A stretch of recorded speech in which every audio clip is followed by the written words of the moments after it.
Good morning, Dog Nation. I'm Brandon Adams, and this is DawgNation Daily, the daily podcast for Georgia Bulldogs fans, presented today by Pella Window and Door of Georgia, welcoming you to a brand new era for our show from a brand new studio. I'm so proud of it.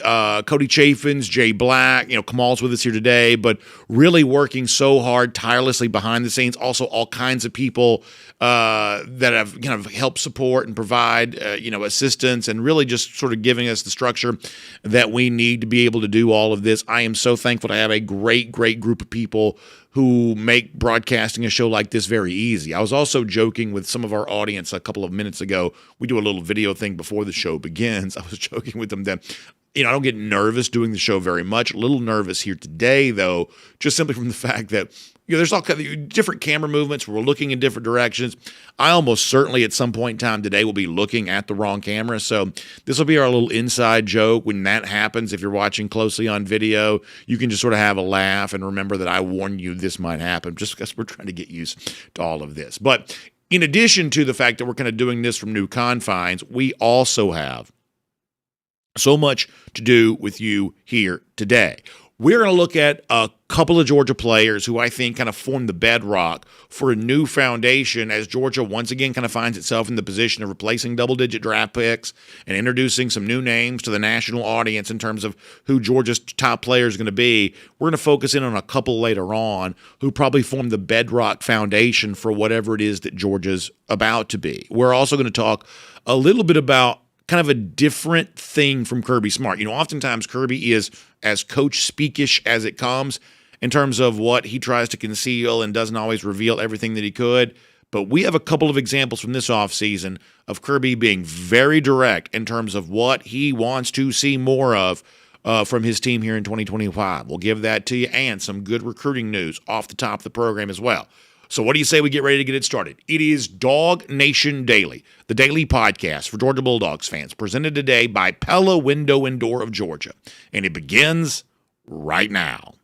Today's episode of DawgNation Daily is brought to you by Pella Window and Door of Georgia, viewed to be the best.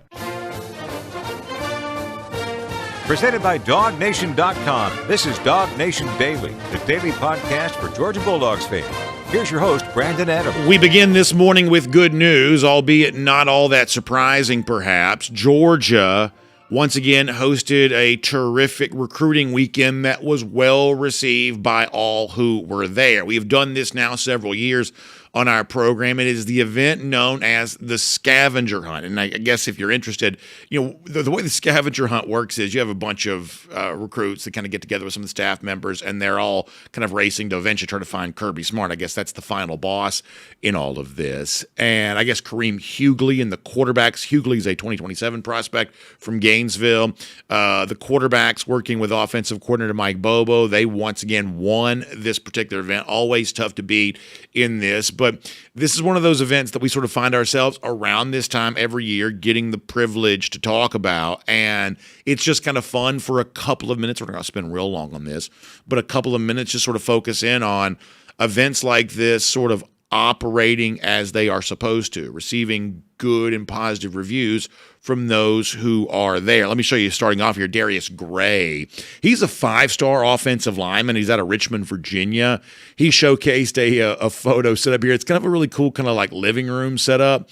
Gray saying on X that I had so much fun this weekend at my official visit with UGA. It was an excellent visit, and he gives thank you to the coaching staff involved, including Kirby Smart and Stacey Searles. To be honest with you, while Gray is a 5-star, I don't know that I have tremendous confidence necessarily about how strong his relationship is here right now, but that's sort of the point of visits like this, is that maybe you come into the weekend not quite so sure how you feel about Georgia, but, because of the way that you entertain, because of the hospitality, maybe it causes you to perhaps give Georgia a little bit of a second thought here. Maybe that does something to kind of change the overall relationship. But it's always interesting when, and I think Jeff Sintel told us on Friday, am I right about this, that Jeff said there were 10 guys taking official visits here this weekend?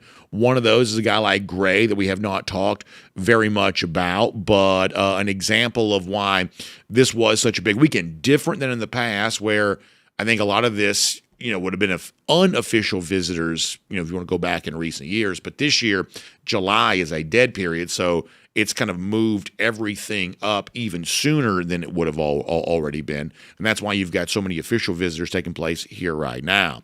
We've also got something really fun I'll show you here from Nick Abrams. Abrams is a linebacker. You know about him. Jeff Sintel, by the way, has got a great story with Abrams up at DawgNation.com right now. He's out of Maryland. And on his X platform, he shared, and this is fun video. And if you're listening radio podcast, realize you can't see this.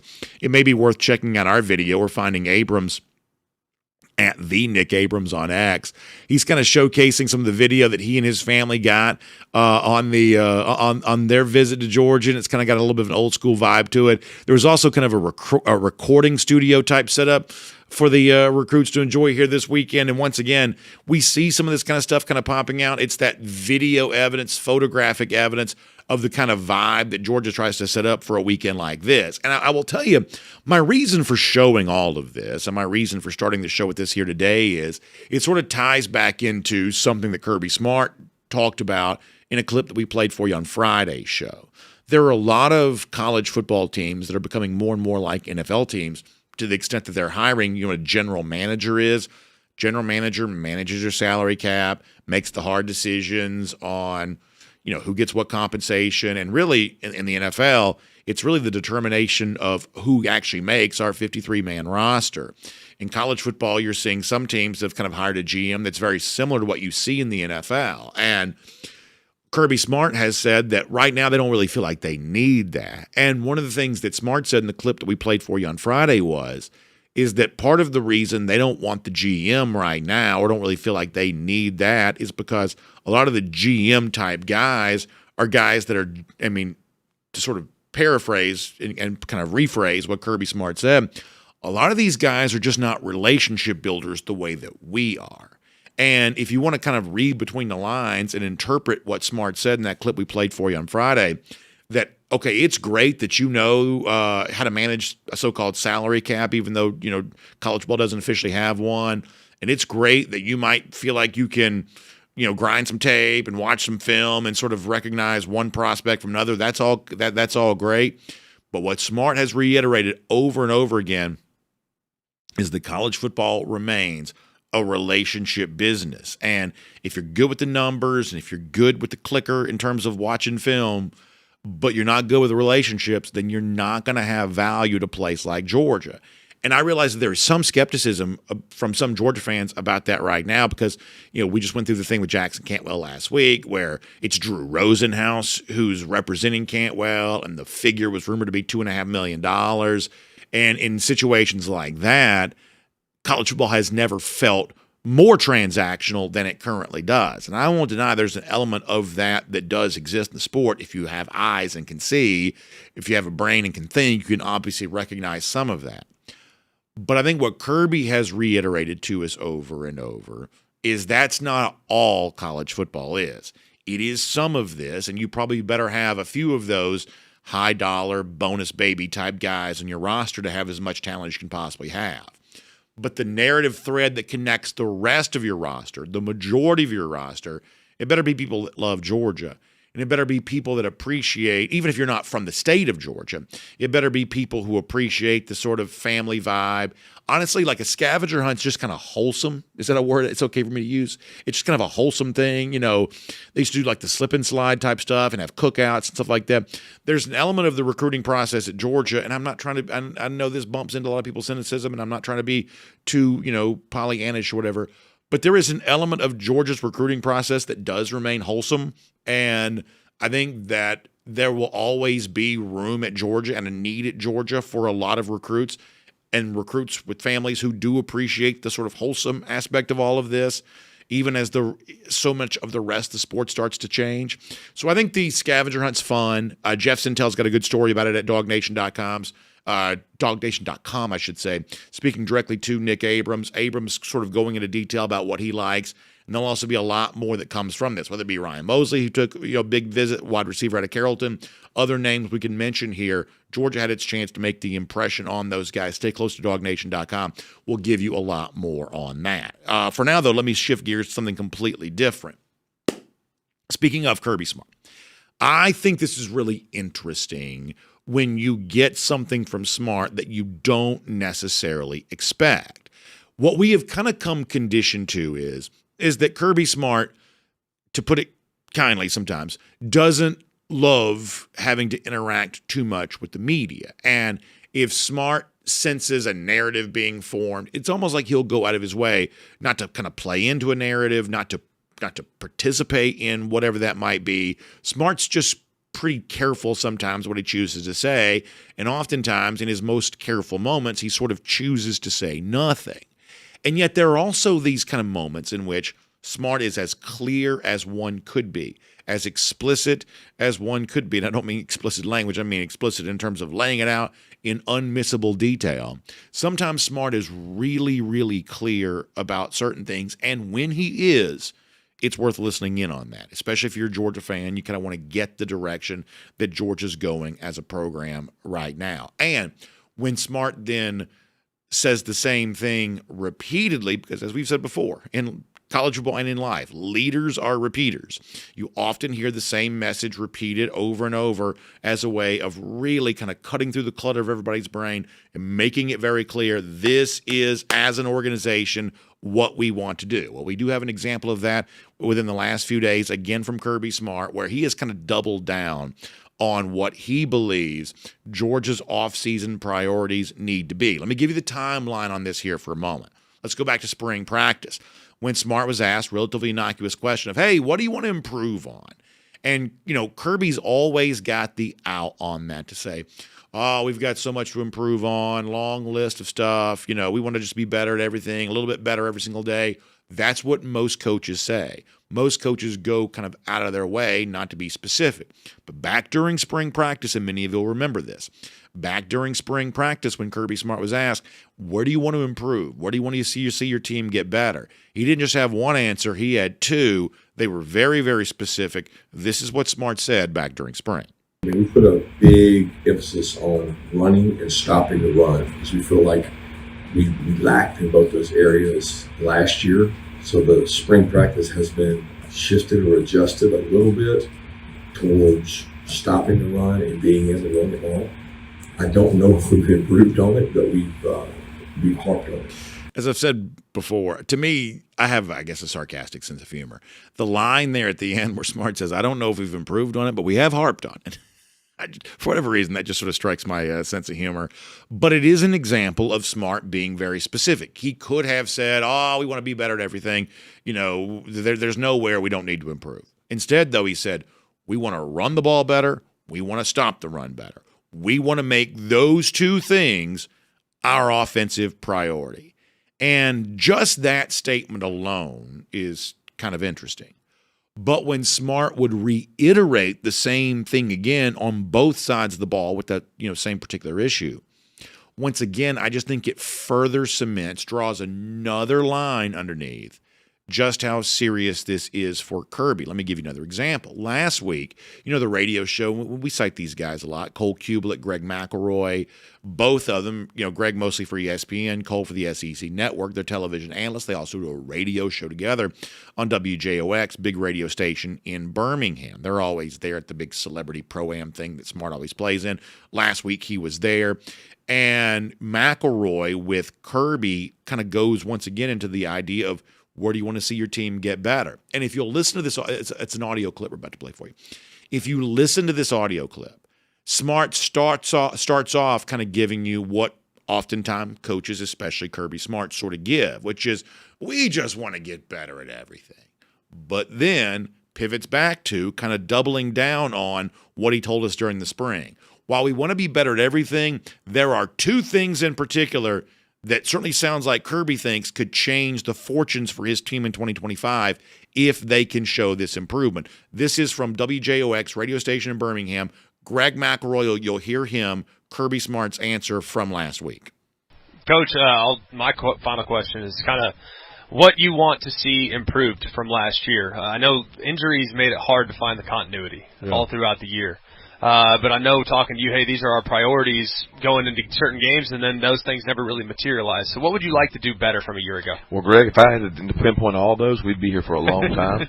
There's a long list of things we can improve on. But number one, we got to stop the run better, and we got to run the ball better. Yeah. And if you do those two things, you're also going to help yourself on third down, because we weren't where we needed to be on third down, but those problems came from first and second. Do you get the point that I'm making here? When maybe you find this as interesting as I do, when Smart starts off as, oh, Greg, we got so much. And, you're kind of in that sort of laid-back summer vibe with the interview of just a couple guys talking, just sort of chatting. And Kirby sort of starts off like I'm not going to really give you anything.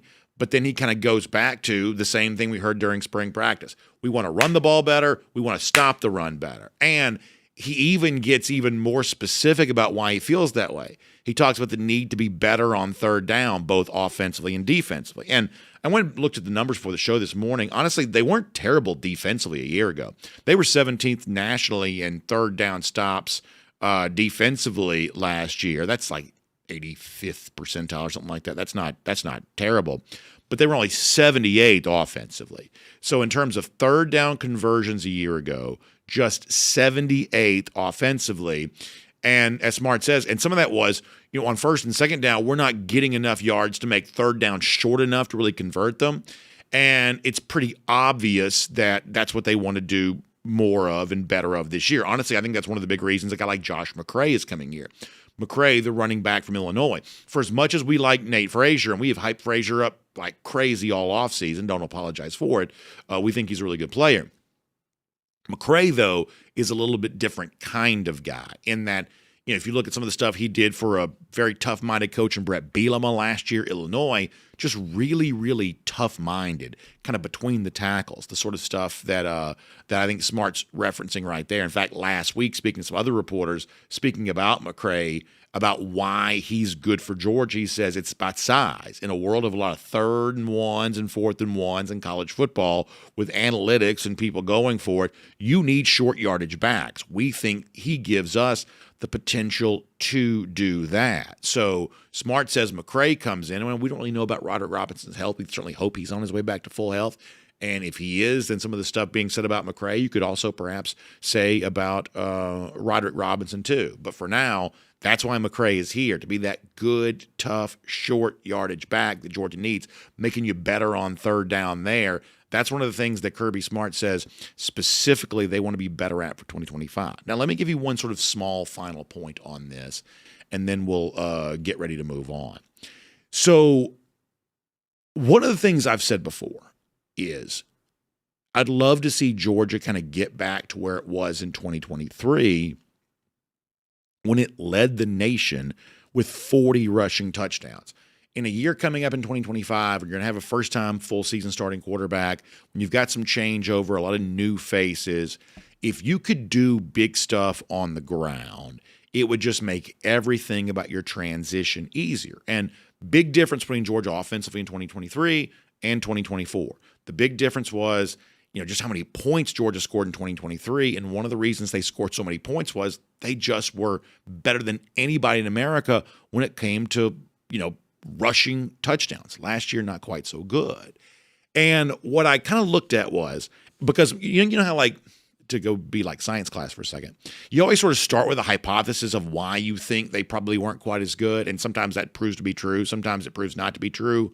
What I assumed is that Georgia not quite having the Josh McCray style between the tackles runner a year ago, because Branson and Roderick Robinson both dealt with their share of injuries. I assume that their red zone scoring percentage, touchdown percentage, must have been lower just simply because Georgia likes to run the ball in close like that. In 2023, that worked. Last year, it seemed like that didn't work quite so much. But honestly, my hypothesis in this was actually kind of wrong, that Georgia's red zone touchdown percentage in both 2023 and 2024 is actually pretty close to the same. It's kind of right there, about 70%, which is not a bad number. That is not a bad number of touchdown percentage when you get to the red zone. So what that leads you to believe for a 2024 offense that didn't score nearly as much as it did in 2023, the issue wasn't the percentage of conversions. It was the fact that you didn't get there enough. That's the issue. 78th on third down will kind of tell that story of drives that could have turned into scoring opportunities, just fizzled out before you got there.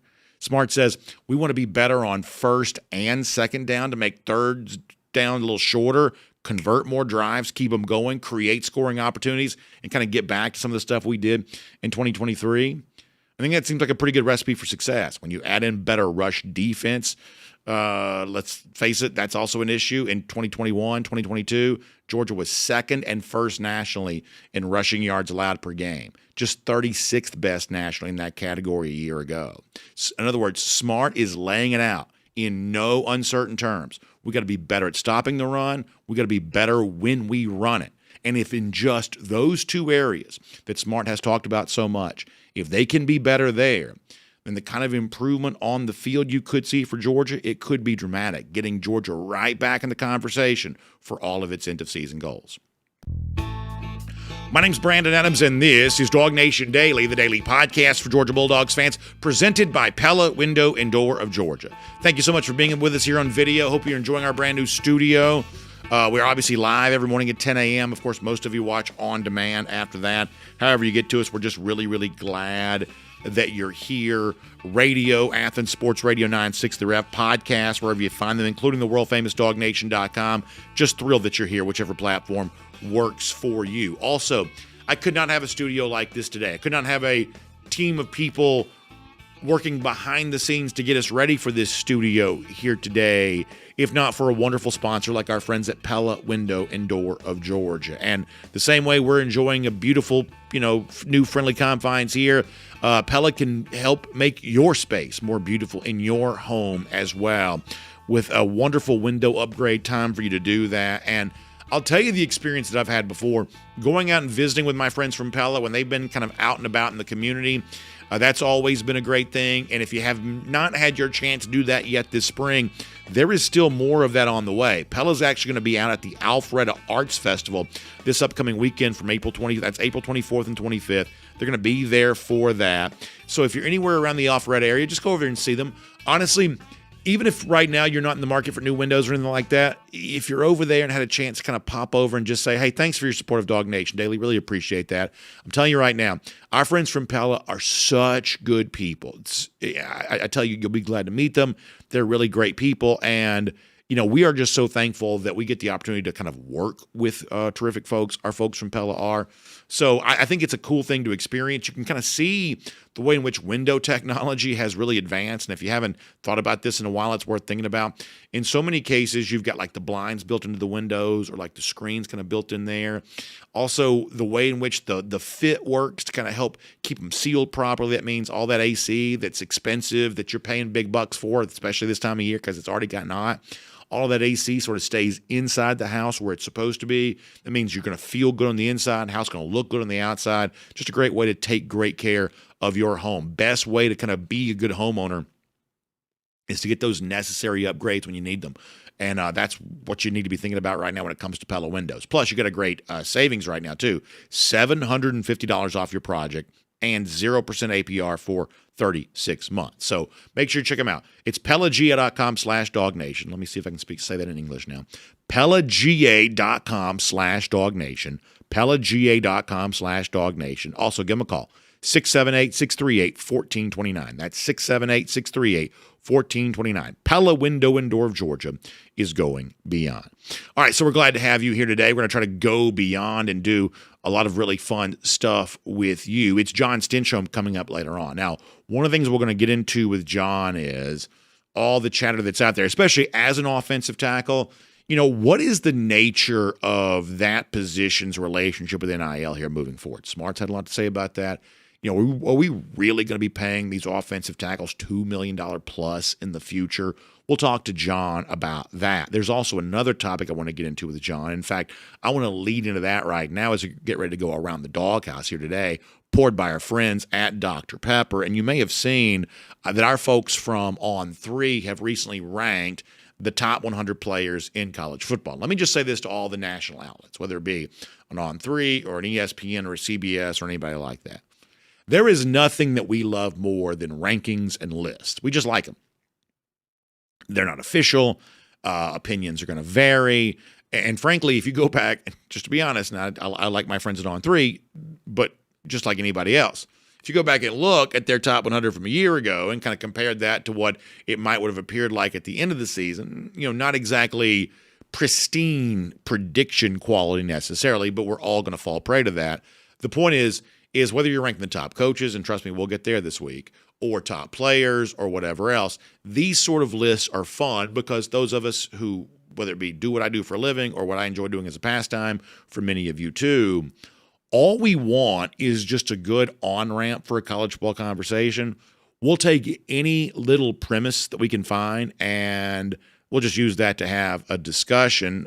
This no different. So On 3 ranks its top 100 players in college football, and just 2 Georgia players made that list. Now, I will tell you that I am not concerned about those relatively paltry number of Georgia players, and I am also not that interested in doing a thing of On 3 is disrespecting Georgia. National media out to get Georgia once again. I would be willing to do that. I am not above doing that and under the right circumstances. But in this particular case, I don't really think that's necessary because we have seen this play out with Georgia so much. For instance, a year ago, same national outlet does the same list. Jalen Walker wasn't on there. Walker goes on to be top 15 pick in the NFL draft. 2021, as we've said before, no one was. I don't know that national media-wise anybody even knew Devontae Wyatt's name. He became a first-round pick. Trayvon Walker wasn't getting a ton of love. He became number 1 overall pick. Jordan Davis was, I think, treated as a pretty big deal, and obviously he turned out to be that way. But, whether it be Quay Walker, there were so many guys prior to that kind of what now sort of looks like a super team, given the sheer number of guys that have been drafted. Just sort of given all of that. I don't think it was properly appreciated at the time of just how deep and talented that team is. So if this 2025 team sort of right now seems to have a relatively small number of elite players going into the season, it is in good company based on how previous Georgia teams have sort of been treated before the year began. But instead, let's kind of be on the positive side of this here for a moment, that the 2 names that did get mentioned by On 3, I do think are a pretty interesting kind of bellwether, if you will, for what Georgia's bedrock foundation is going to be for this upcoming season. Known commodities that you feel like you can trust. Both these are on defense. Let me start with C.J. Allen. And obviously, when you're a linebacker like Allen, you're following the footsteps. Y'all, in the Kirby Smart era, Georgia's had 3 linebackers win the Butkus Award. And C.J. Allen absolutely could do that here this year. But here's the thing. For as good as Allen is, much like a year ago, the Georgia defense wasn't sort of solely built around Jalen Walker. He was just one of the good things that Georgia was trying to do, although he was, fantastic.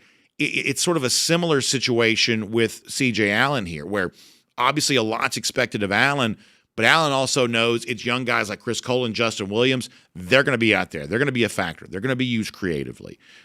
Standing next to a guy like Raylan Wilson, he's going to have his moments too. And Allen, if you want to go back to spring practice, I think voiced it as well as anybody could, that when you're looking around saying, where are all the, the top players for Georgia?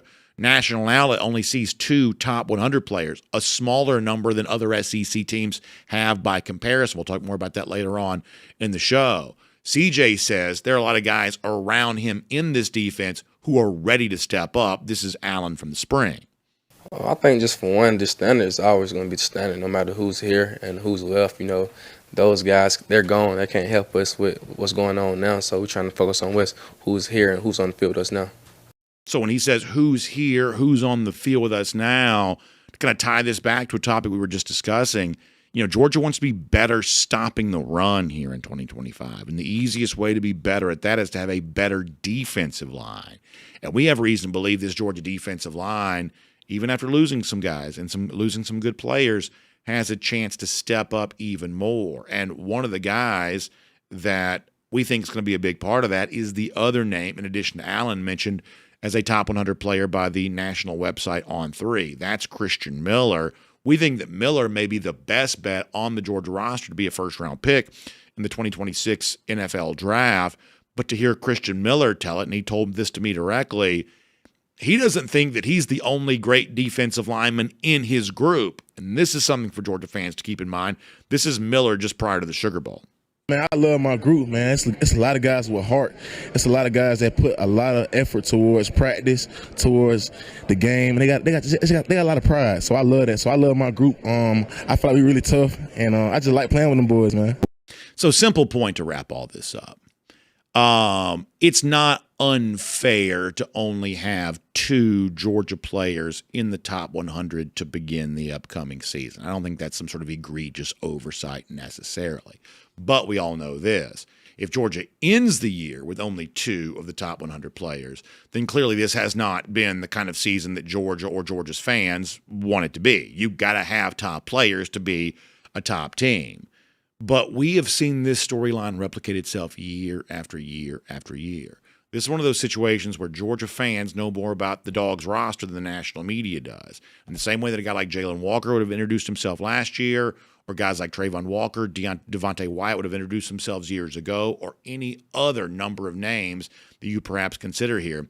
There could be a whole lot of introductions about to take place here, where a lot of guys who've been waiting in the wings, hungry for their moment, are about to show national website and everybody else that they really do rank among the very best players in college football. And that is around the DawgHouse. And it's poured today by our friends at Dr. Pepper. And, of course, we love Dr. Pepper, and we think it's a great time to try the brand new Dr. Pepper Blackberry and Dr. Pepper Blackberry Zero Sugar. It's a wonderful new flavor offering from our friends at Dr. Pepper. Does not get any better than this.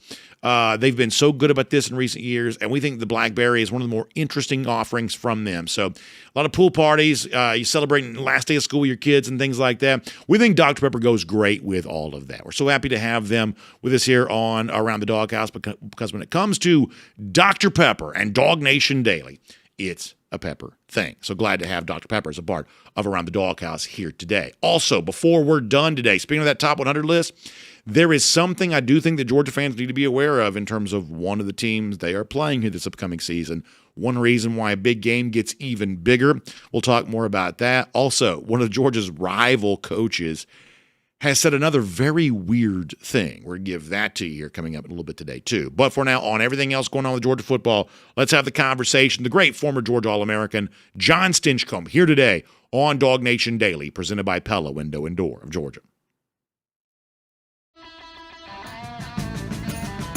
From Athens and across the SEC or wherever the recruiting trail may lead, here's a DawgNation.com insider. Let's say hello to Jon Stinchcomb. John, glad to have you here day one for us in a brand new studio. No better guest to help christen this for us than you. We certainly appreciate that. And we are glad to have you here today. And if you don't mind, I want to kind of jump into a topic we were just discussing. So national website comes out with its top 100 players list. I like all of this stuff. I don't take any of it all that seriously because, look, opinions are just whatever they are.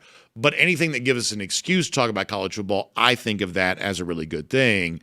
Right now, national website known as On3 only sees 2 top 100 players for Georgia.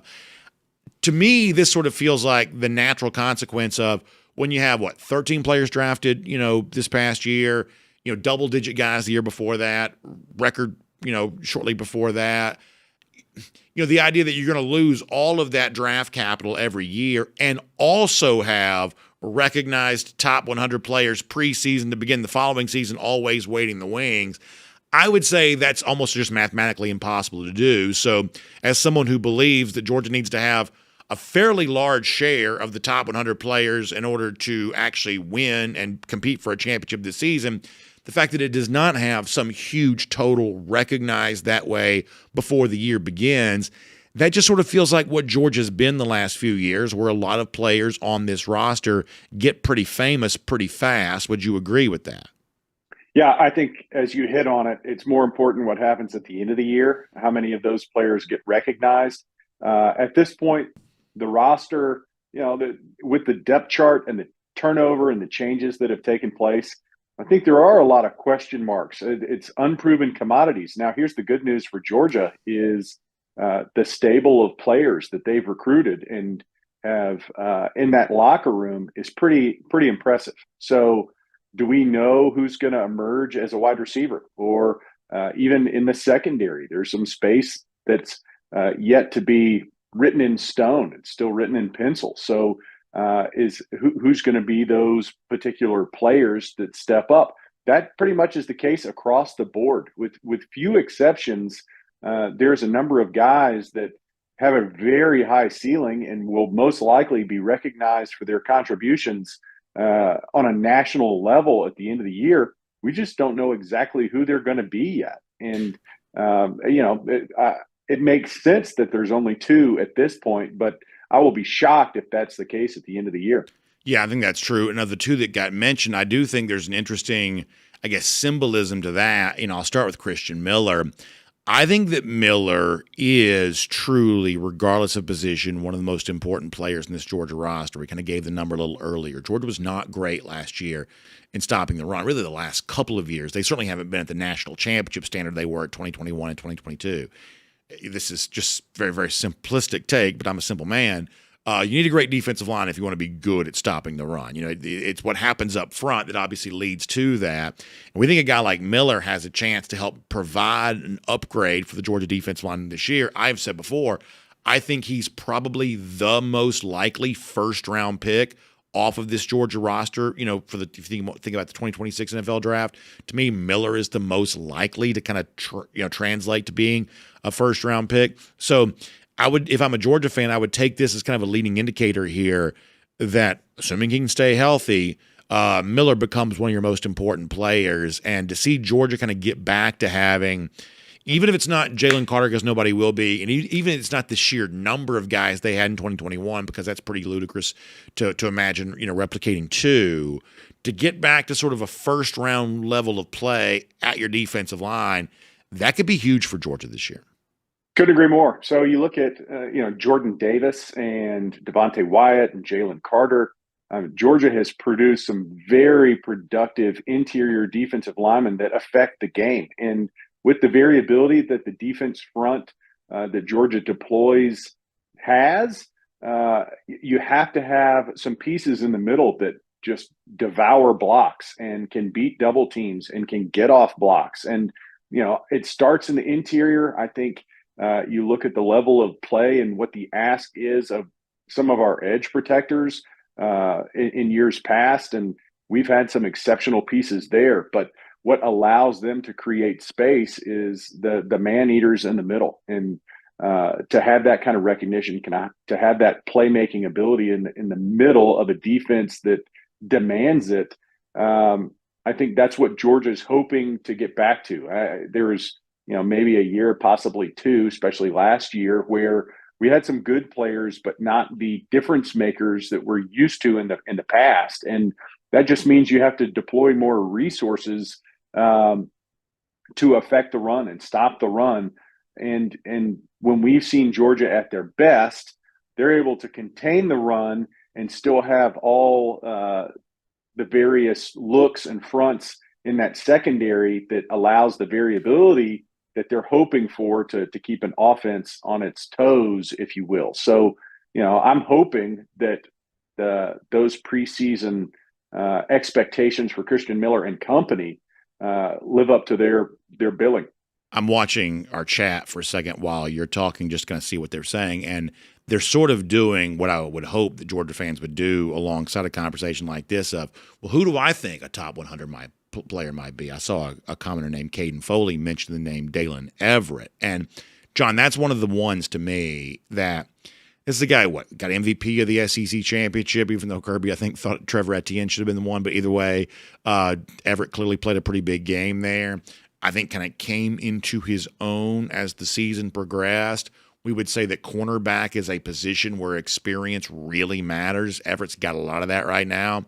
So if you're just simply making a list of people that Georgia fans know better than the national media do, I would say that Everett is one of those guys. And cornerback is, to me, a premium position. That then makes Everett a swing player of, well, if it's just kind of okay for Dalen Everett, then that means that Georgia maybe kind of falls a little bit below potentially where we think, it's full potential might lie. But if Everett does fulfill the promise that the sort of back end of the season showed for him, All of a sudden now you are talking about kind of a different level for Georgia, because just like I said for Christen Miller, if you're playing at a first-round level on the defensive line, that just matters a little extra.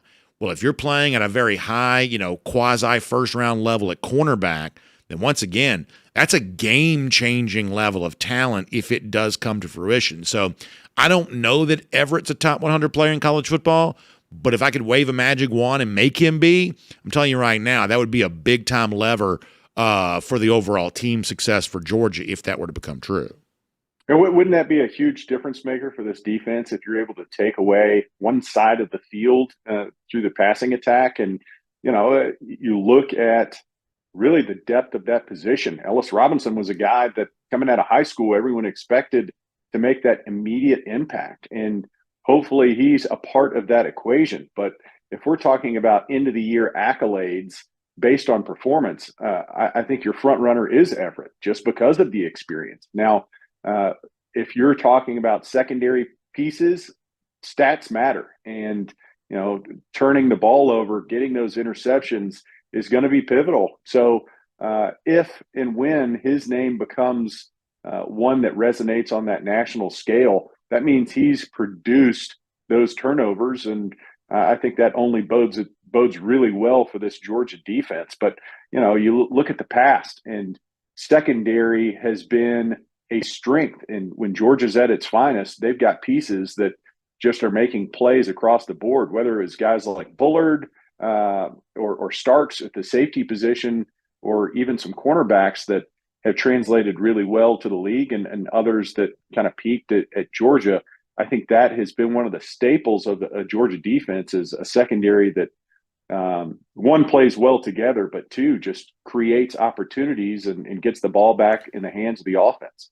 I talked a little earlier about my belief that leaders are repeaters, and the fact that Kirby Smart has now multiple times said over the course of this offseason, we want to be better at stopping the run, we want to be better at running the football. The fact that Smart, who, if he doesn't want to be specific, is certainly more than happy to just sort of give you the most generic coach speak answer ever on something and just sort of move on. When he does want to be specific, I take that kind of seriously. And when it's repetitive about the same topic, I also take that pretty seriously too. So if we've got multiple instances, John, of Kirby saying, I want to run the ball better, I want to be better at stopping the run, it certainly leads me to believe those are two big priorities for Georgia. The fact that Smart has been as public with those priorities as he's been. Would you agree with that? Yeah, and I think this team rises and falls with the development and productivity of the offensive line. There's so many new faces that are going to have to be steady contributors, and guys that have been a part of the equation in the past, specifically at tackle with Green and Freeling, that are going to need to elevate their game for Georgia to have the season that they think they're capable of. You have to be able to run the ball. To be able to run the ball, you have to have five guys up front that are on the same page, that are playing at a high level. And so I think the emphasis is right where it needs to be. I think Coach Smart and company recognizes that 24 performance offensively was subpar. It's not what they needed to be. And it starts up front. So I think you have to preach and harp on the fact that we have to own the trenches so that we can utilize. You see the number of pieces that they've added, both through signing day and through the transfer portal. They tried to beef up those wide receiver rooms. You got a third down back in McCray that you add, short yardage back guy that kind of complements what Frazier does. So you've got pieces around them. Now it's a matter of whether or not you can get this offensive line up to speed. And I would say the same holds true on the opposite side of the ball, of being able to control the run game with just that defensive front. So, Christen Miller is one player that Georgia expects to be that anchor in the middle, that playmaker. Who else is coming alongside him and who can step up? There's a lot of younger guys that now are going to be called upon on both sides of the ball to be those impact players. Whether or not we know them statistically at the end of the year or know their names, I think it creates the opportunities for the guys that can make those plays.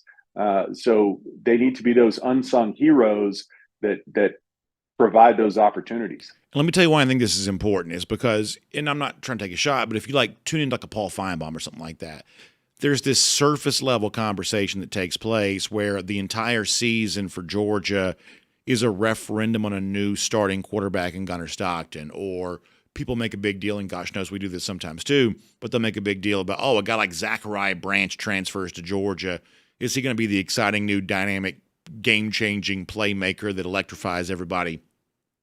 And I'm not against that, but I think that the sort of Feinbaum surface level conversation sort of only fixates on like the lowest common denominator.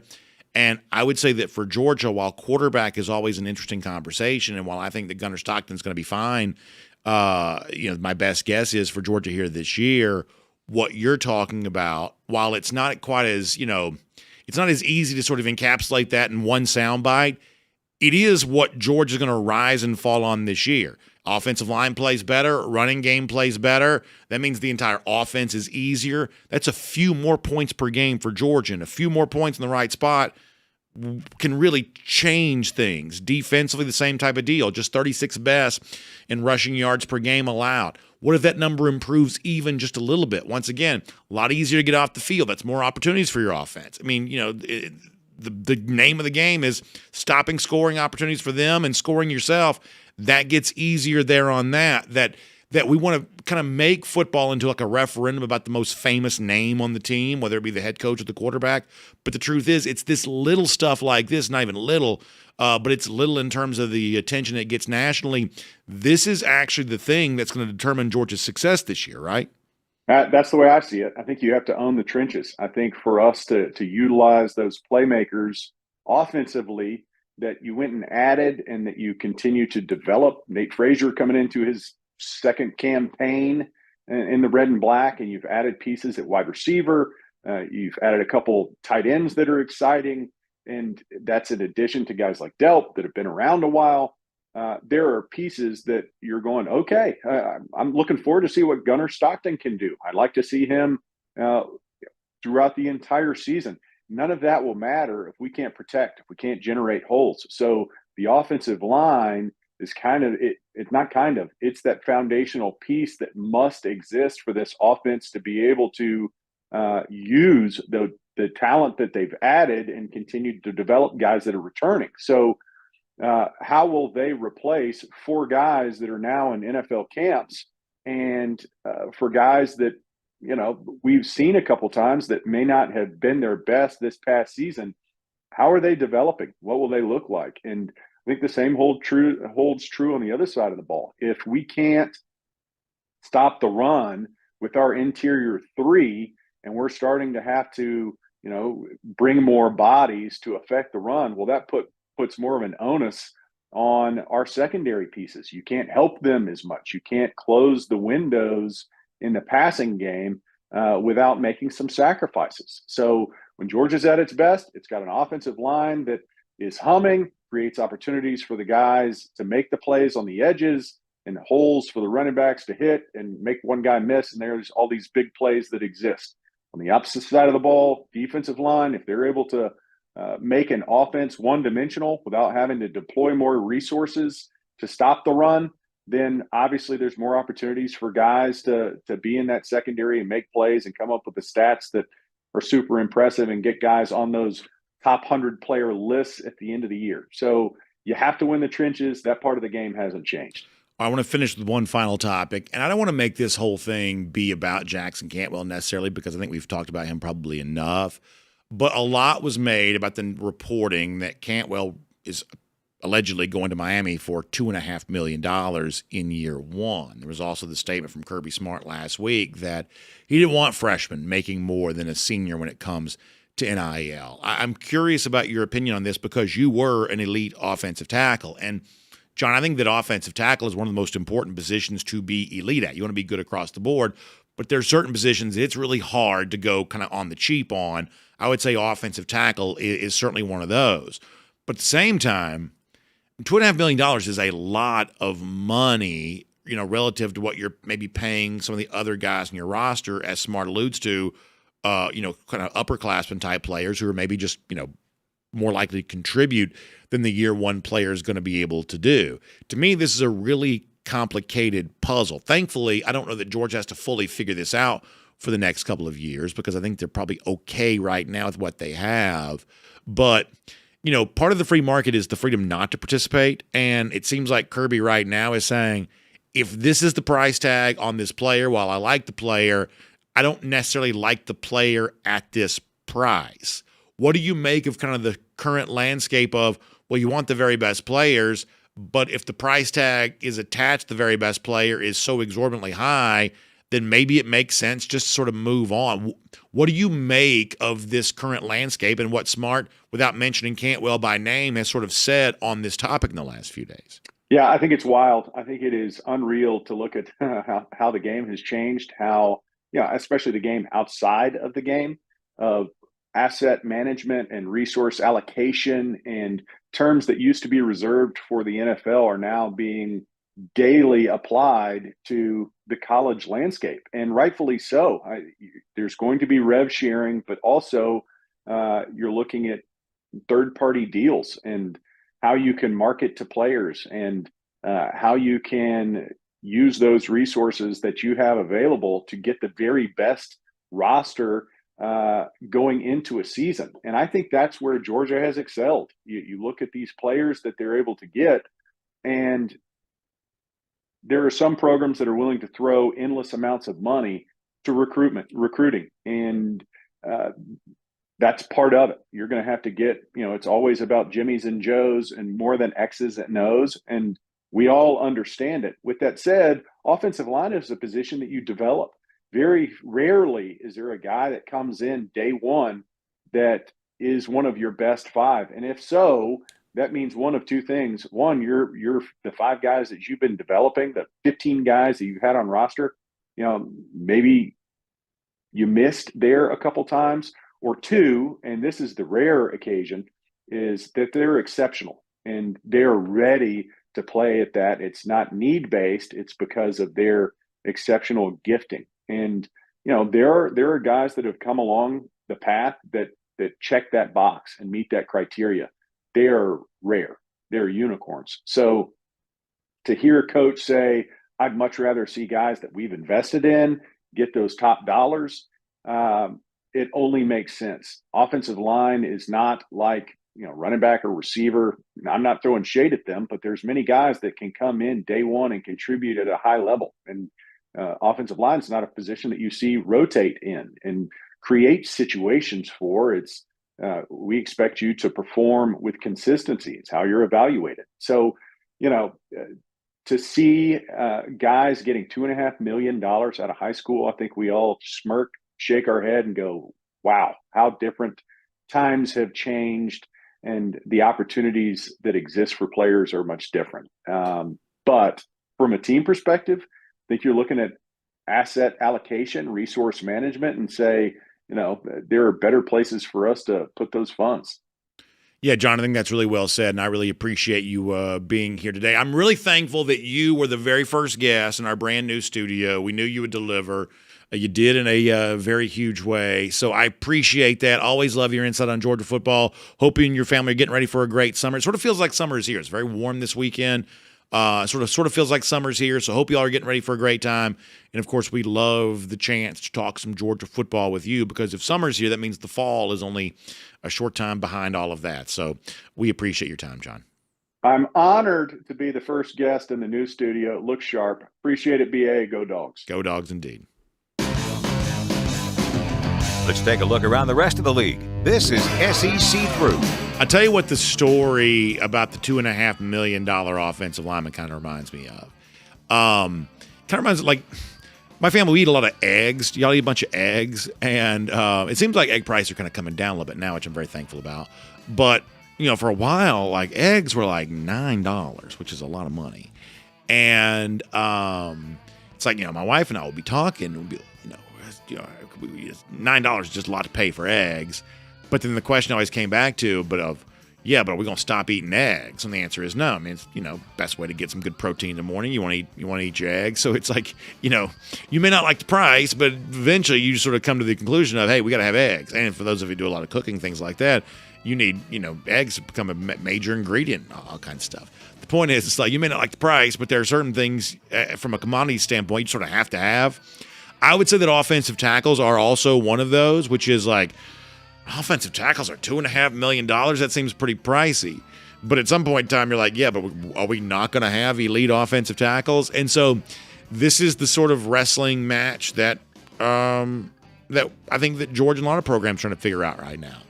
The point that we kind of tried to address on Friday's show is simply this, is that I think one of the things that the best that I can tell, and I try to follow this stuff as closely as I possibly can, the best that I can tell is that one of the things that Kirby, I think, does well is that when things are changing, I don't think that Smart wants to be the early adopter or like the final person to get with the picture. He's just sort of somewhere in the middle. He's not the first to try the new. He's sort of not the first to try the new, but he's also not the last one sort of clinging to the old. He is moving at a rate of change that's sort of somewhere in the middle of the pack. And I think that's probably kind of smart, because I do think that oftentimes the people who are like at the forefront of, hey, man, this is not college ball anymore. This is all the NFL, and it's all about the dollars, and you hire your GM, and you do your money, and the touchy-feely stuff from the past, that's all gone. Well, a lot of trends like this end up not quite being as real as we thought they were. Like, y'all remember NFTs? Like, we were told years ago, man, NFTs, that's the new thing. That's the new collectible. These old-timey men with their baseball cards, that's old. Now it's NFTs. When's the last time you saw an NFT anywhere? Not all change is here to stay. And I think that Kirby's pretty wise at recognizing a lot of that. And so I assume, like he's figured out other things, my assumption is they'll figure this out too. Premium players, premium positions, big-time price tags connected to that. Interesting landscape around college football right now. Now, let's get ready to go cruise around the SEC, courtesy of Royal Caribbean. And my theme for right now when it comes to Royal Caribbean, and to be completely honest, this is self-serving, I want to be on Star of the Seas so bad. It sets sail in August, and I really feel like in the role that I have here on the show, especially during this portion of the show where I'm talking to you about Royal Caribbean, how can I talk to you about Star of the Seas if I don't see it myself? I think it's a wonderful. It'd be great for me to have that experience so I can come back and tell all of you about it. But here's the cool thing. In addition to what's going to be going on with Star of the Seas, that's the next new thing in August. There are so many new things coming after that from Royal Caribbean. In December, you get the debut of the Royal Beach Club in Nassau in the Bahamas, a total game changer for that. For those of you who've been to Nassau, you've never been to Nassau like this, and it's only for those on a Royal Caribbean cruise vacation. Also, the debut coming up of Perfect Day Mexico. That's kind of the next thing after that. So you got Star of the Seas coming in August, Royal Beach Club in Nassau, that opens up in December, Perfect Day Mexico. They're going to open a Royal Beach Club in Cozumel too. Y'all, there are about to be so many new things from Royal Caribbean. It's new ships, of course. We talked about Star of the Seas. You'll have Legend of the Seas, the next icon class of ship coming after that. I don't think that there is any brand right now, at least that I'm aware of, that's any hotter than Royal Caribbean is. They are just on fire with all these new introductions, whether it be the destinations you visit, the brand new ships, so many cool things happening. Jessica Slater, wonderful travel agent, she can tell you all about it. Give her a call, 770-718-9147. That's 770-718-9147. You can also email her, jslater@dreamvacations.com. You don't know about Royal Beach Club or Star of the Seas or any of that. She's got you on all of that. Now, let's get ready to go cruise around the SEC courtesy of Royal Caribbean here right now. And by the way, let me just sort of pause here, new studio-wise. We just did 3 camera movements, and I got all 3 of them right. Earlier in the show, was looking at the wrong camera. Knew I would be. We just went from bang to bang to bang, and I got all 3 of those right. So I'm actually feeling pretty good about that here on our very first day of doing this. But let's get ready to go cruising around the SEC courtesy of Royal Caribbean here right now. I saw an interesting quote from Urban Meyer. And Meyer, not my favorite guy, nor is he probably yours or any, we would say, right-thinking person. But nonetheless, so Meyer was on, I think it was his podcast, and he was saying, the Big Ten has surpassed the SEC. And on the one hand, well, what else would you expect someone like Urban Meyer to say, kind of now being the Ohio State guy? This is just sort of the line he's expected to toe. And honestly, I mean, it's a fairly meaningless statement. And if I were like, come back and say, well, no, it's not, that would also be a fairly meaningless statement too. So let me see if I can take this into a little bit of a different place here for a moment. If you were a Georgia fan, kind of an SEC guy like I am, here's the one thing I think you have to acknowledge, is that the Big Ten has made some maneuvers in recent years that have clearly worked for it. Bringing in the likes of Oregon to the league, that's a pretty big deal. Kind of I think a newfound commitment to football from a program like Michigan that for a long time was just sort of happy being, kind of the sort of stately program with the well-known uniforms and the recognizable traditions and long history of winning. I don't know how much commitment to winning there existed at Michigan for a while. They seem to have been kind of reinvigorated in recent years. Ohio State's obviously, I think trying to find some toughness that it did not have for kind of a while, frankly, kind of cleaning up some of the mess left over at the end of the Urban Meyer tenure. I don't think anybody would deny that the top of the Big Ten's pretty good. I mean, Georgia, had a 30-game winning streak at one point in time. I think we would say that Ohio State may have been the single toughest opponent that Georgia played during that span. Alabama right there too. But I don't think any Georgia fan or SEC homer type person like myself, I don't think anybody would say that it's not a tough game when you play the top of the Big Ten. Of course, that's been the case. I think what frustrates me, though, about the national conversation around these two leagues, the SEC and the Big Ten, is a lot of it reflects what Meyer says, that because Ohio State won last year's national championship and Michigan won the national championship the year before that just proves it. Big Ten's better now. But let me give you one thing to consider that I don't think gets considered enough. And instead of using one of our guys, pro SEC guy, let me use one of their guys. Let me use a pro Big Ten guy from Fox. Joel Klatt, like a lot of media types, has his preseason top 25, way too early top 25 out there. And I was looking at his that he just updated from a couple of weeks ago. Do you know that in his own top 25, Big Ten guy, anti-SEC, at least, by reputation, Klatt's got 10 SEC teams in his preseason top 25 and just 7 Big Ten teams. And I think that's a fairly accurate representation of what most in college football probably think. And this is what frustrates me about the ongoing conversation. It's this attempt to sort of grab for the sort of the top of the rankings and say, well, Oregon, Ohio State, a year ago it was Michigan, therefore the Big Ten's just better.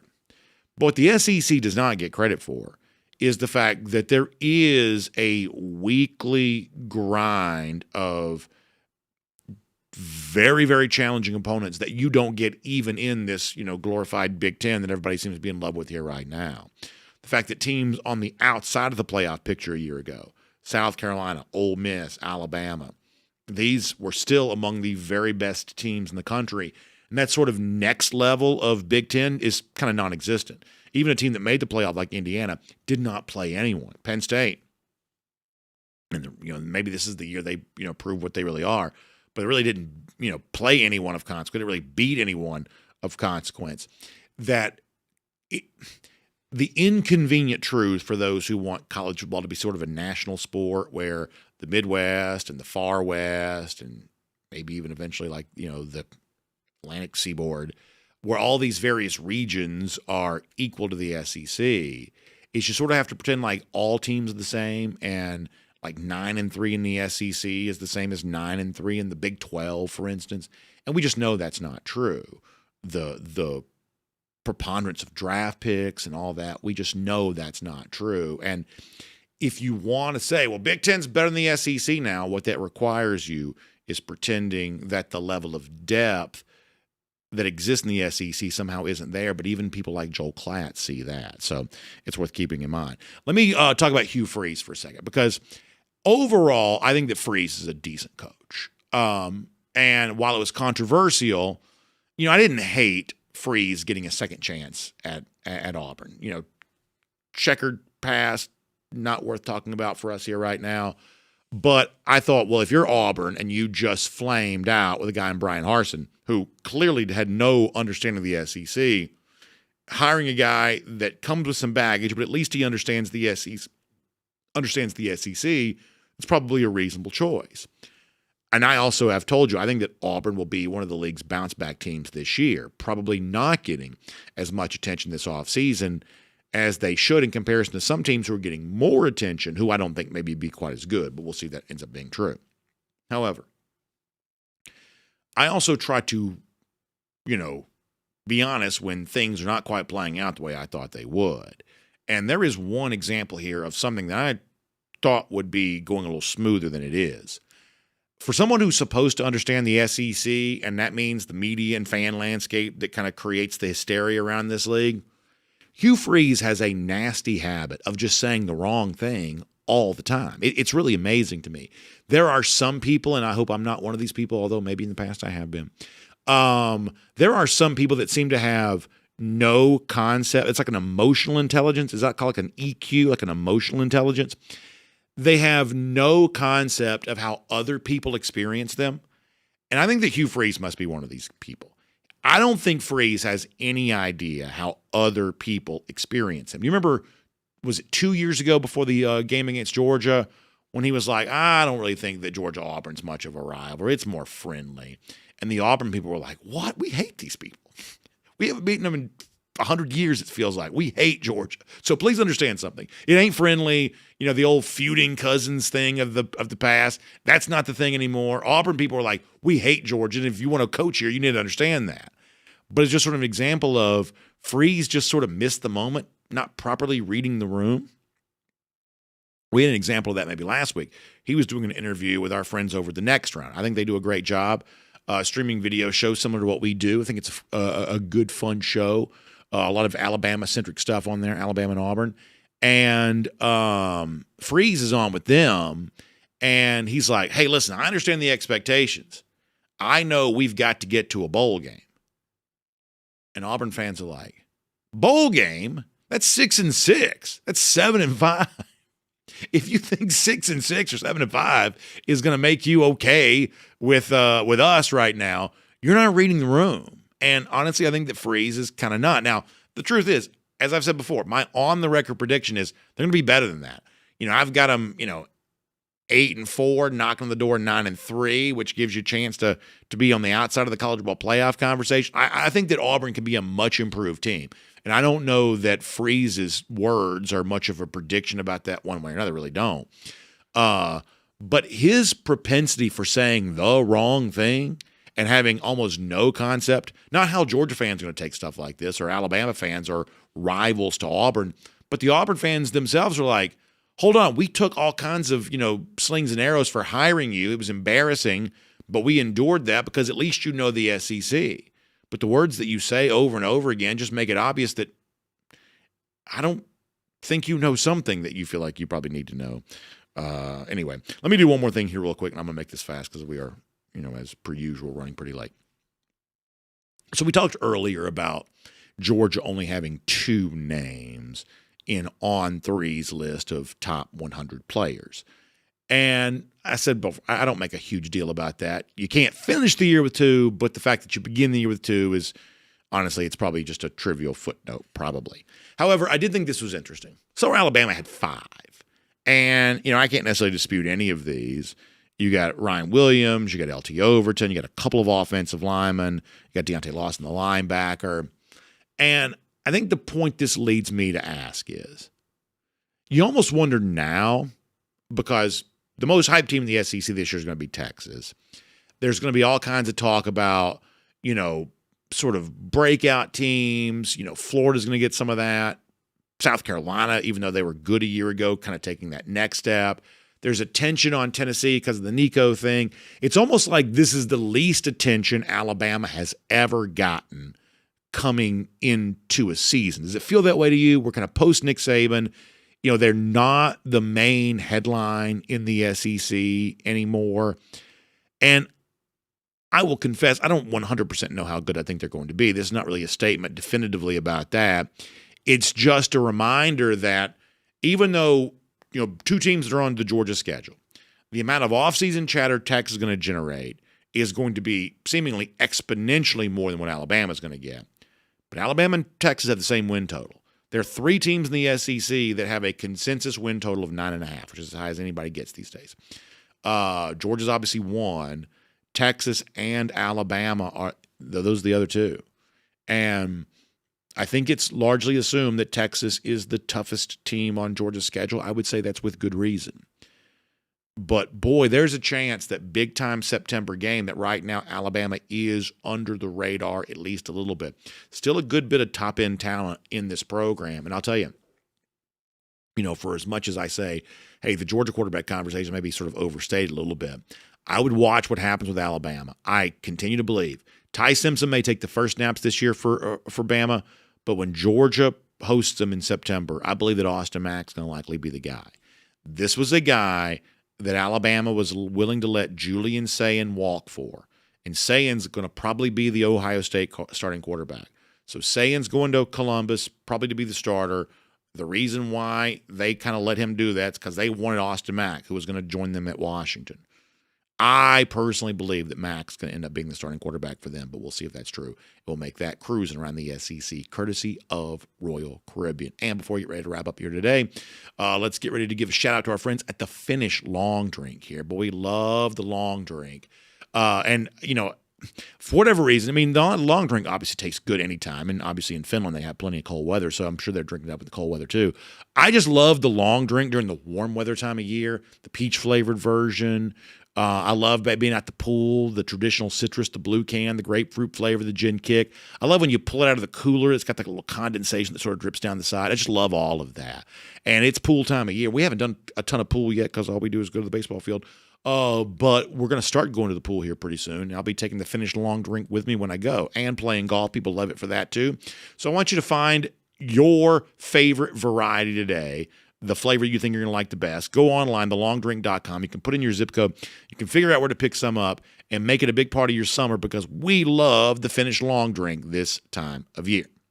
All right, as we get ready to wrap up here today, first of all, I think we're going to try to bring back the original golden shoe and put it on the desk. I think we're still trying to figure all that out. We don't want to clutter things up too much. We're going to try to do that. Obviously, we don't quite have the shelves behind us anymore, but we do want to give out a series of golden shoes today to a number of UGA athletic teams enjoying some great success, starting with the UGA women's tennis team, which won national championship here this weekend, knocking off number 2 Texas A&M in the process. I believe, 3rd championship all-time for Georgia here in women's tennis, so a huge congratulations going out to them.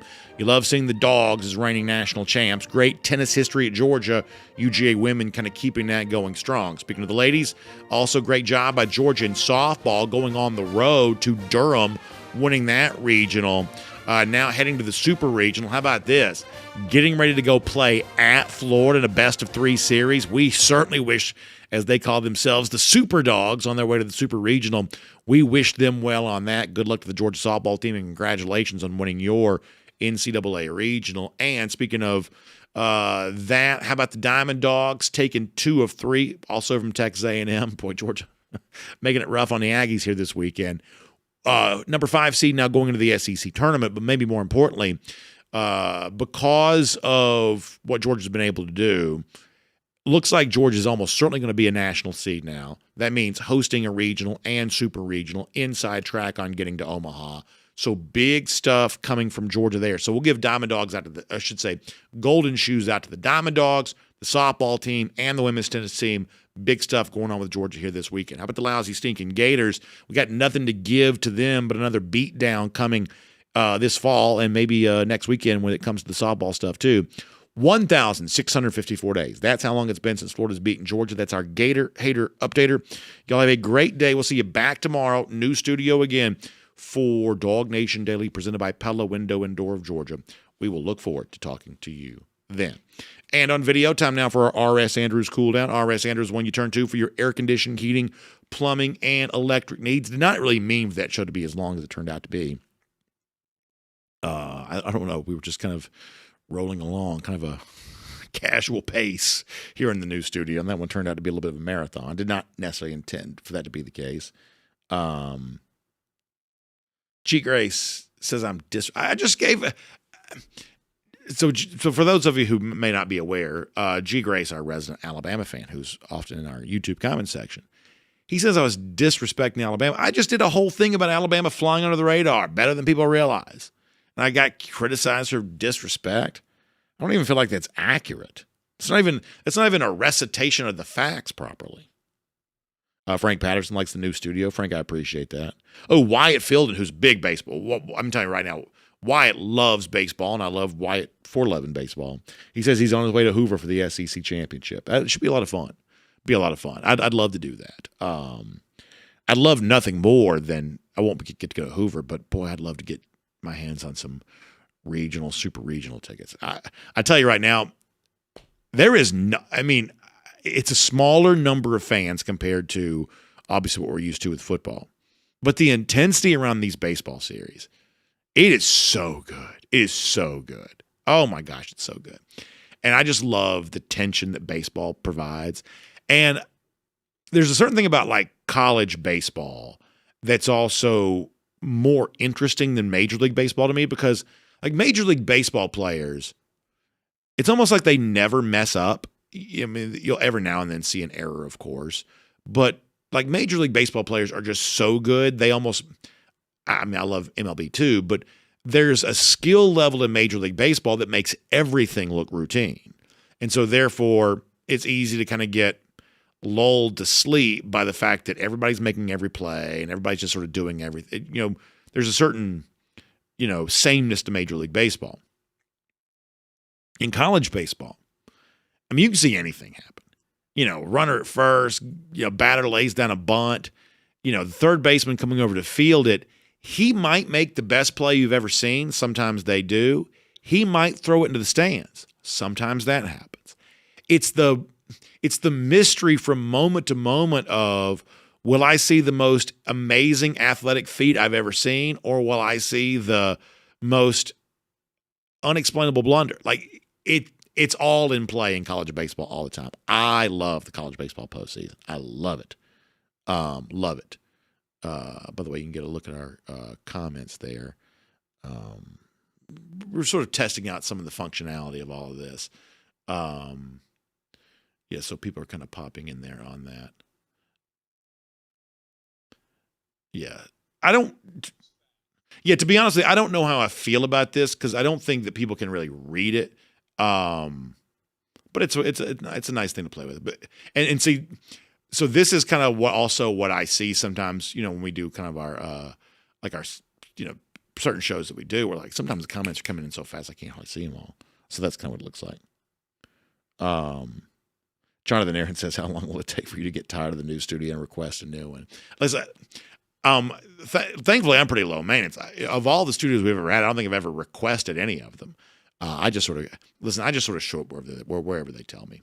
Wherever they say to go, I just sort of show up wherever they tell me. No, Wyatt Fielding also asking, will we ever do phone calls? So here's the thing. Our new studio has so much functionality. We now have the capacity. Now, I don't know when we're going to like test drive this. I'm watching Andor right now. I don't know how long it's going to take for our battle station to be fully operational, but we can now take like just regular radio phone calls. You know, I think before, like we take Zoom calls, things like that, but like to actually take like just regular phone calls, we're going to be able to do that. So I think for the cool down, we may one day, no promises, this would be my thing I would like to do. We may one day, when we're doing the cool down, we may just have the phone number up on the screen, kind of like a fine bomb or something like that. We may just start taking calls as a regular part of the cool down. We may do that. Frank Patterson says, who gets new venues more often, the Braves or DawgNation? I didn't think about that. Like the Braves just flat out built a brand new stadium when Turner Field was, like they announced it when Turner Field wasn't even 20 years old yet. So yeah, it's funny that you bring that up, because I sort of halfway thought the same thing. He's not kidding about the phones. Hey, that's our producer, Jay Black. Yeah, checking in this. So this is what the phone sounds like. So yeah, I mean, I think that, Jay, what people don't realize is that, you know, the new, you know, not only is it kind of a nice, cool look that probably makes me a lot more high def than anybody ever wanted me to be, but functionality, like the ability to take phone calls, things like that, we've got the ability to do a lot of different things, right? We got a fancy phone number and everything. We'll break it out soon. Yeah, that's a good point, Jay. I appreciate it. because here's the one rule that I had. This was the one sort of like high maintenance request I had. If we did do phone calls, I wanted like a vanity phone number, like what I'm talking about, like something that kind of sounded like it should be, befitting DawgNation, and we were able to get that. So, yeah. I'm looking forward. Well, we'll break it out here pretty soon. Yeah, so that is among. I appreciate it, Jay. Good stuff. That is among the things we'll be rolling out. A brand new phone number. We'll take calls. There's no telling what we might do. It is all on the way. West GA Dog Fan at DawgNation.com says I signed a brand new deal with Drew Rosenhaus and got a new studio. I'm sure they would love it if they're like, if I came in one day, it's like, boy, I saw Jackson Cantwell, man. He got taken care of. Guess what? I got Drew Rosenhaus as my agent right now, too. I told y'all the story the other day about, my interaction with agents when I was first kind of getting started. And I was very thankful. There's one, I ran into him like a wedding, and we just talked for a while. I knew him a little bit. And there's certain like formative conversations that sort of change your life. That was definitely one of the ones that was very formative for me. Savannah Bryan also pointing out that the UGA women won the outdoor track and field SEC championships. Yeah, we had somebody mention that a little earlier. I will admit that it's not my wheelhouse necessarily, but I was thrilled to hear that news too. Thomas T-Bone 86 also likes the idea of taking those phone calls. Yeah, I think that people will like that. Just kind of make it, as interactive as we possibly can. I don't know how much of that we'll ever do during the regular show, but during this portion of the show, maybe we will. And it's one of those things too. It's like, okay, well, maybe, if there's ever like a really controversial thing that happens or something like that, we just want to get a kind of a survey of people's opinions. Maybe we'll sort of do some of that then. UGA Marine says, what could possibly go wrong with taking phone calls?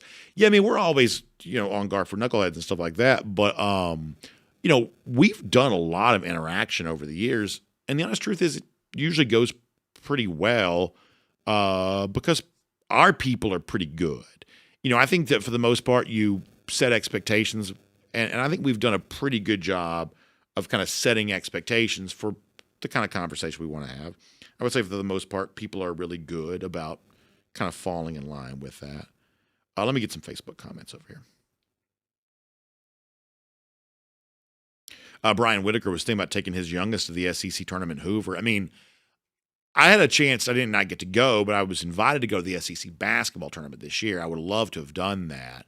I just think it's really fun to be like I've done, basketball tournament before, things like that. I've never been to the baseball tournament, but when you just get a chance to sort of hang out and just sort of see a bunch of action, I think it'd be great. I think the ballpark in Hoover is supposed to be pretty nice too, I think, although I don't know that for sure. Billy Cloud also likes the idea of taking phone calls. Let's see what else. Justin Ham, I appreciate the kind words about the studio. He says, I live in Bama as well. He says, their fans are ridiculous. Well, listen, we're glad to give you a little taste of home here with Georgia. I'm very glad about that and appreciate you tuning in. Chastain Coleman says, I'm glad with all the negative talk and data on our dogs, Kirby should have plenty of bulletin board material to push them through fall camp. He's the best at doing that. Yeah, I do think that's true. They've leveraged that well in the past. I also have to say, it's like, clearly Georgia last year, even with the success it had, was not at the level that it was, like, say, obviously in 2 national championship seasons. But in addition to thinking, okay, well, I would love to see some of these, kind of naysayers to the program kind of proven wrong. Of course, I would love that. I also try to think, like all of this just sort of feels overstated to me. Like, I don't know that Georgia's going to win the national championship, but I mean, how could Georgia not be, at least in my mind, based on what we talk about here, and we try to keep it as reasonable as we possibly can. We try to be as kind of fact-based as we possibly can.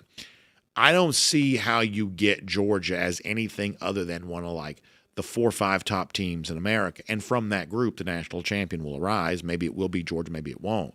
But the idea that Georgia's going to face plant or something like that, I just don't see how you get there. I really don't. I don't see how you get there.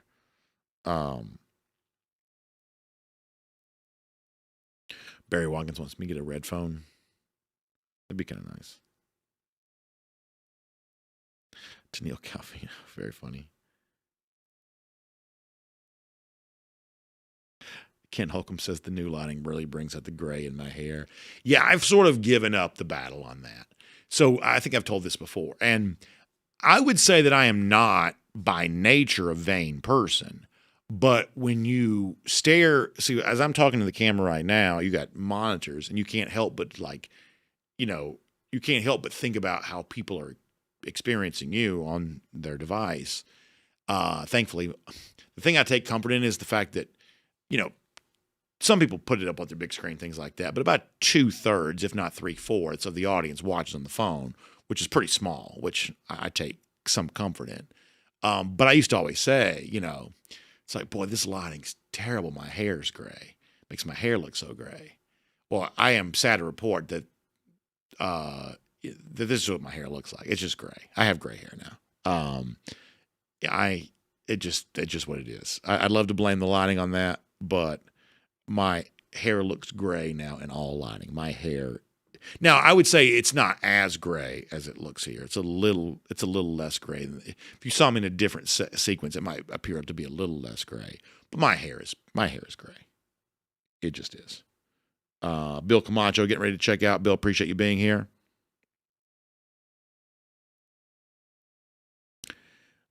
Like the one thing I'm just never going to do. Like I just don't think I would ever color my hair. I don't think I ever would. Now, if I would have known 15 years ago how gray I was going to get, maybe I would have thought about doing it then. But at a certain point, you just sort of give up. I think when I look at other people on TV, I think what I've decided is I feel like natural sort of looks better. Now, if you color your hair, I'm not mad at anybody who does. People should do whatever they want to do. I'm not mad about that. But when I sort of look at other people on TV and I sort of think, okay, who do I most want to look like? I'm sort of okay with the people who are just sort of kind of like letting it be natural. Because at a certain point in time, I'm not going to mention any names, but for some of these people on TV, it's like, who are we kidding? It's like Wikipedia says what year you were born. Who are we kidding with that hair color? Grady Darcy says, please don't color it like the Ohio State boys, meaning Ryan Day there on that. Yeah. I was talking to somebody about that the other day. Like, I still feel like I broke that story. That we were talking about this years ago. Now it seems like other people kind of come to the conclusion of it is not a naturally occurring phenomenon for anybody's beard to be that dark. I'm talking about, and a lot of y'all know this, there are a lot of guys in their early 30s who have no gray hair in their head. But if you start, to me, the beard turns gray pretty early in life.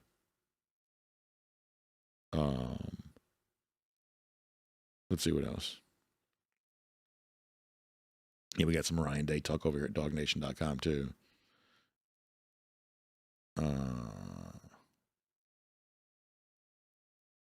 Let's see what else. Yeah, DT wondering if there's any, if I have a rider for my contract, only red and black M&Ms. I do, if you ever go to like the M&M store or something like that, you can buy whatever color of M&M you want. Like, I do think it'd be fun for like a Georgia tailgate. I've thought about this because they have red, black, white, silver. They have they have any color you want. I was thinking if you really want to do kind of a nice, I've thought about this before, like a nice tailgate setup. You could do just like Georgia colored M&Ms. I think people would like that. All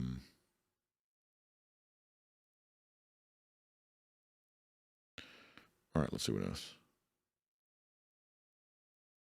Johnny Surf Dog giving you the line that my grandfather used to always give about when it comes to your hair, you'd rather it turn gray than turn loose. That's the case. By the way, Lewis Sutherland says I look a little bit orange on his tablet. Now, the truth is I'm pretty tan, so I'm actually fairly orange in real life, probably. My actual real hue is probably more orange than you realize.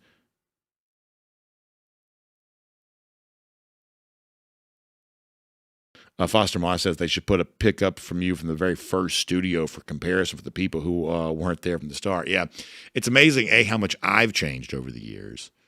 and B, how much the studios have changed over the years. It's really amazing. Really amazing. D. Nelly says that George Clooney dyed his hair last week for a role. It does not look good. I did see that. George Clooney been in the news a little bit recently. I did see that the other day, and I was like, yeah, that because Clooney's one of those guys. He kind of made gray cool back in the 90s. Because in the 90s, he was okay to sort of be like the ER show. He had a little gray salt and pepper going there on that. He kind of made gray. He kind of created a permission structure for gray hair. Chef Jay Bowen says, where was the first studio at? So our very first video studio was right across from Perimeter Mall, if you know that area over there. We were kind of always in that area. And in the same building, which is about to be torn down. So that's not, so this right here was not the very first video show we ever did, but that was our first, what I would say, a true studio. So this would have been 2017, probably right here. This is probably fall of 2017. It's amazing how much younger I look right there. So that was our first, that was the first time we ever truly built, we had started doing video in kind of a makeshift way. We had some video equipment, but no real studio. This was the very first thing that kind of became the studio. And so when we first started doing on video, that's what it looked like right there. It sure did. And the desk that I'm using right there was the same desk we were still using as recently as last week. So, we had that wall that we travel with that wall a little bit, so some of that stuff hung around with us for a while. Still had the laptop on the desk, a lot of that. And, what's interesting is I believe if this is a screenshot, you can't do that. I believe if you zoomed out, there is no Eddie. Eddie was not, I don't think, on the desk by then. This is pre-Eddie. Also, it's kind of funny if you look at the what we call the lower third. You see, a topic about Jake Fromm. That's back when Jake Fromm was the Georgia quarterback, whereas now Jake is a weekly appearance on the show. Yeah, so that was kind of our side shot there. There's no Eddie yet. So this is way before the Golden Shoe. This is way before Eddie. It was a really nice studio. I enjoyed that studio. And every time we've ever moved studio, y'all don't care about this, but every time we've ever moved studios, it's always been because of some changes in the corporate structure, 12 levels above me. Just real estate needs change, and you kind of, every time we've moved buildings or something like that, they have thankfully given us a place to do the show, which I'm very, very thankful for. And so that building, that studio was in, the building's still there, but they're on the verge of tearing it down. And so we moved 3 different places in this same building. And now that's it's not quite abandoned. They're just getting ready to tear it down. So you drive by that, you see it where it is. It's still there, but the building itself is getting ready to get torn down. So we kind of bounced around different places, a little bit here and there. But yeah, that was not the very first video show. The very first video show we did looked even more low tech than that. But that was the first true studio. And it was really nice, really nice. Chef Jay Bowen says, all this talk about Eddie, we need to know what the $1 million bill is all about. So the other day, I almost just sort of spilled the beans. Decided not to. But there is a story behind the $1 million bill. One day I will tell it. I'm probably not quite ready to do that yet. But there is a reason that Eddie has a $1 million bill, and one day I will tell. One day I will tell. I almost told it last week, but I decided to wait. A Chinese Surf Dog says he's been a listener since DawgNation was a telegraph operation, which is very funny. Very funny. That's good stuff.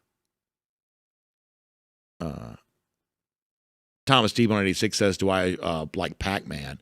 So all the classic arcade games, Pac-Man, Galaga, I like all those classic arcade games, 80s arcades.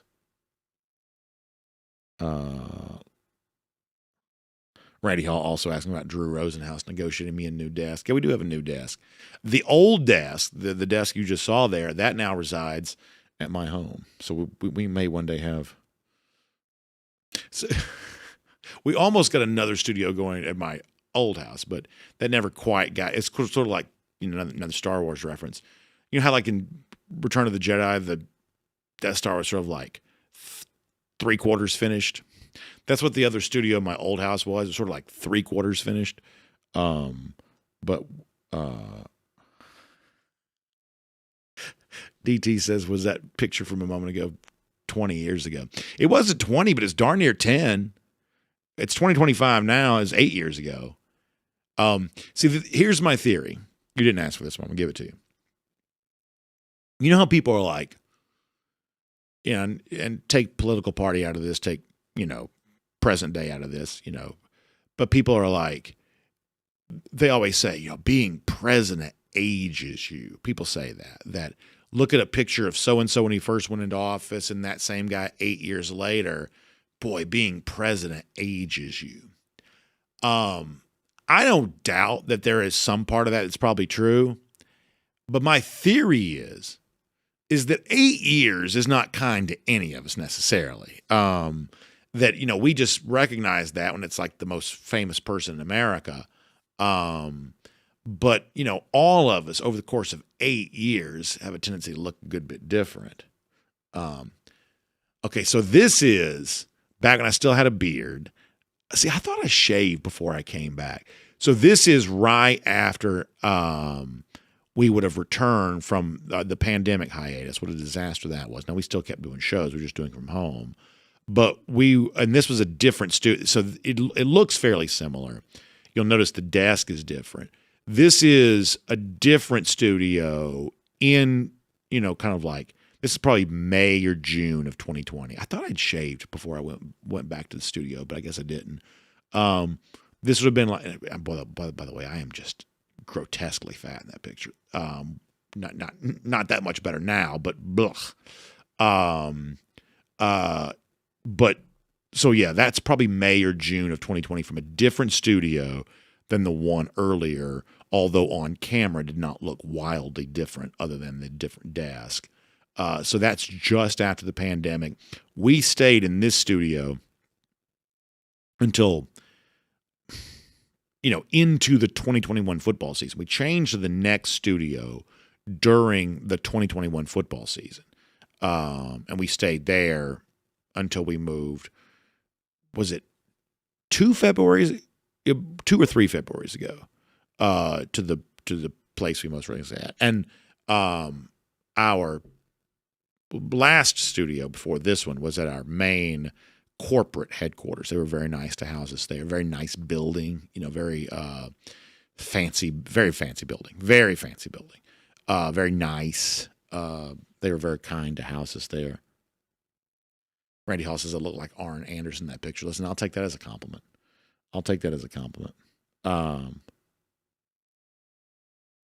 All right, so let's do a couple more. We'll get ready to get out of here. Back on Facebook.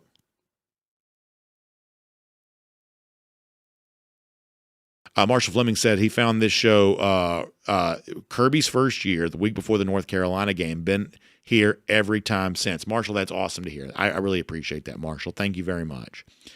Thank you very much. Kent Holcomb also reminding us, speaking of the $1 million bill, that the original $1 million bill was Bill Elliott, who got that for winning the Winston Cup.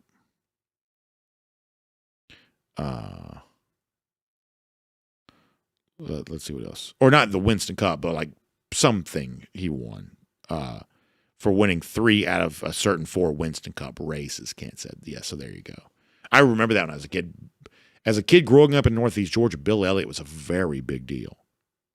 Very big deal. Miriam Corbin says she remembers when I was doing the show from the closet. Yeah. So pre-video, we were just a podcast. And, so you know how like sometimes the actual truth is different than the story that gets told, but you don't really want to mess up the story. So the story that often gets told is, DawgNation Daily started in BA's closet. And like it is factually true that for a good while I did the show from a closet in my house. But it's not true that that's where the show began. But it's almost like one of those sort of tedious details that people don't really care about. So we actually began in a radio production studio, not very far from where I'm sitting here right now, just down the road. Ironically, we've almost come full circle. And then sort of that was always kind of meant to be sort of a temporary thing. And so from there, had to move into my home. And that was a big deal for me personally because I'm not technological whatsoever. I mean, whatsoever. So when I was, and like with the video and stuff like that, like there's a lot. I mean, I have no idea how any of this works. So, the technology of the show has kind of outpaced my ability to keep up with it. But when we were podcast back then, when I took the show in-house, was going to do it from my home because I had nowhere else to do it, I had to like take over completely the entire technical production of the show, which is not really that heavy of a lift, to be honest with you, but it seemed pretty heavy for me at the time because I just wasn't doing stuff like that.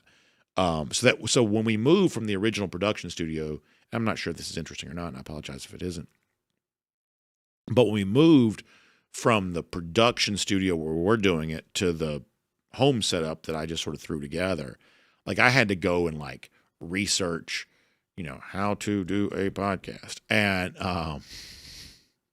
honestly, like whatever the thing that I clicked on Google became the template for like, how the show went for a long time. Randy Hall, thank you for the kind words. I appreciate that. Thank you very much. You're really nice to say that. Thank you, Randy. All right. Let's do one or two more. We'll get ready to go. Brian Whitaker, thank you for the kind words. I really appreciate that. I mean, y'all, you have no idea what stuff like that means to me. Thank you very much. David Andrews, also thank you very much to you too. I appreciate that. Thank you very much. David, it's great to hear from you today. Yeah, thank you, David. Good to see you. Awesome. All right, let us do... by the way, good to see Garrison Tucker in here today. That's awesome. By the way, Lynn Shipman remembers the old days of the old SEC Country Live. So in the first photo that Cody showed a minute ago, where like where I was sitting there doing the show from, so room sort of shaped, kind of like a box. DawgNation Daily on one side, the SEC Country Live studio was on the other side. And so we used to do the show. So I'd do DawgNation Daily right here, then in the afternoon walk over, and on the other side, we'd do SEC Country Live. And I listen, that's been long enough now that I would say that most of our audience does not even know what that was. But we used to do a show in the afternoon every day called SEC Country Live. This is like back when like Facebook was a really big deal. We primarily did it on Facebook. We'd make it available on other platforms too, but unlike that show always had its largest presence on Facebook, just because it was a time in which Facebook was just a really, really, really big platform for video. It's not quite as big as it used to be. And like it was like Mike's a great guy to work with. Mike's an Alabama guy, but a terrific, just fun guy, good college football fan. Kind of got, we had good banter together. I felt like I really missed that. I really enjoy that. In a perfect world, I'd love to do something like that again, but sometimes things don't always work out exactly like you want them to. Pete Williams, thank you for the kind words. You guys are really nice, and I mean that. I don't take any of that lightly at all. Thank you very much, Pete.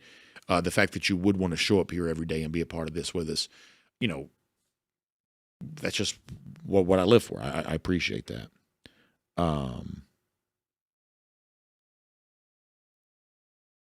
DT says the show should be resurrected on SEC Country Live. I mean, I would, just being honest, like I would always be open to something like that. I think it's tricky to sort of figure out how you kind of get that same rhythm back again.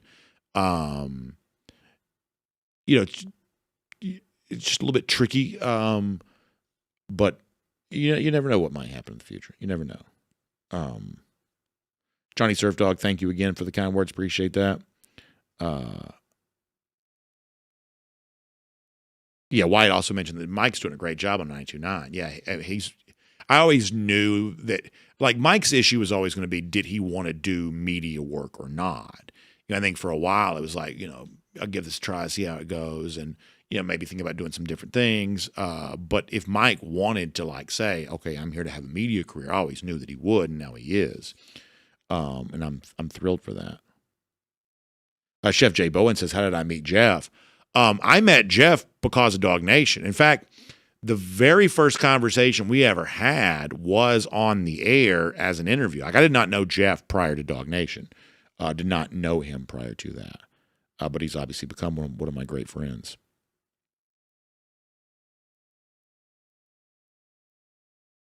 Let us see what else.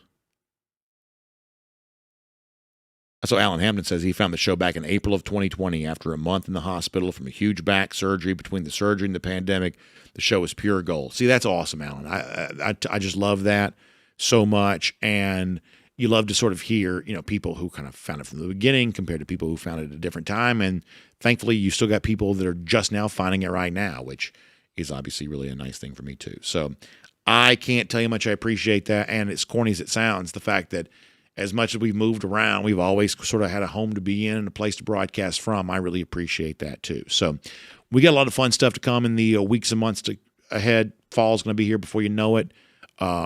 Great summer on the way here too. Just really thankful to be here and be able to talk to you about all of this here today. Y'all check out RS Andrews online at rsandrews.com for your air conditioning, heating, plumbing, electric needs. They show up on time.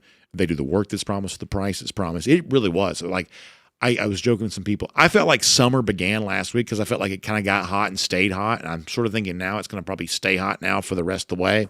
That means ACs are rocking and rolling. And you know what that means. If yours is not quite, a little behind, a little past its life expectancy, well, you may need to find out how you can get some new life out of your old unit. RS Andrews can tell you how. Find them online, rsandrews.com. That is rsandrews.com. You have a great day. Back tomorrow, DawgNation Daily, presented by Pella Window and Door of Georgia. We'll look forward to talking to you then.